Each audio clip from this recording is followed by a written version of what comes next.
It's our Mike Valerio now, who's at the waterfront in Georgetown. And Mike, we saw some video earlier. We know those floodgates are up. And what I found interesting about this particular location, Alexandria, the waterfront seemed to be a little busy. Yeah. The wharf in Southwest DC seemed to be a little busy. But this location is a bit desolate at the moment, Mike, despite those floodgates being up. Are you there by yourself? Sort of. There are people who are taking selfies over here. I'm on my cell phone to be a little more nimble. Wave to the CBS affiliate. There you go. You know, it's kind of beautiful, Leslie and Lorenzo. This is not going to be as exciting as Evan Kozlov's live shot, but maybe. We have a couple waves over here. This is a really great perspective. This is from our friends at Sequoia right here. So pretty much what you have to know, we're on the other side, clearly, of the flood wall. And, you know, let me switch to the other camera right here. We were in selfie mode. So what you have to know about Washington Harbor, the Georgetown waterfront, is that this floods when the tidal height reaches 7 feet and higher. We reached the marker downstairs was 8 feet. We're a little blurry. Let me try to focus just a little bit more. There we go. Now we're in focus.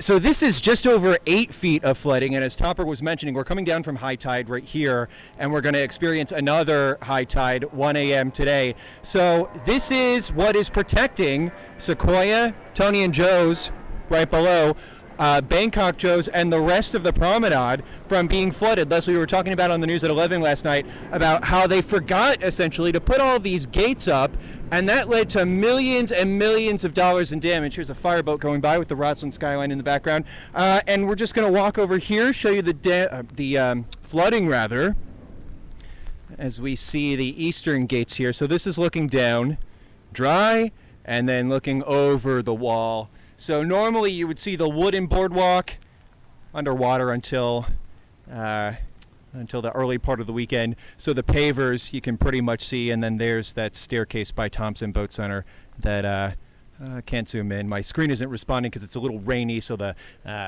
water isn't letting me zoom in. But you see in the middle of the screen in the distance, there's that staircase that leads into the water. So I would say no lunatics who are doing anything dumb. No fire rescues, thankfully, to report over here. But this is the scene. Of course, the walls are holding the barriers. You can also see, let me switch back to the other side. Hold on. There we go. So you have not only just the metal, but you have this rubber layer between the wooden cylinder that you see right here and the metal, just to watertight it, to make sure that no water comes through.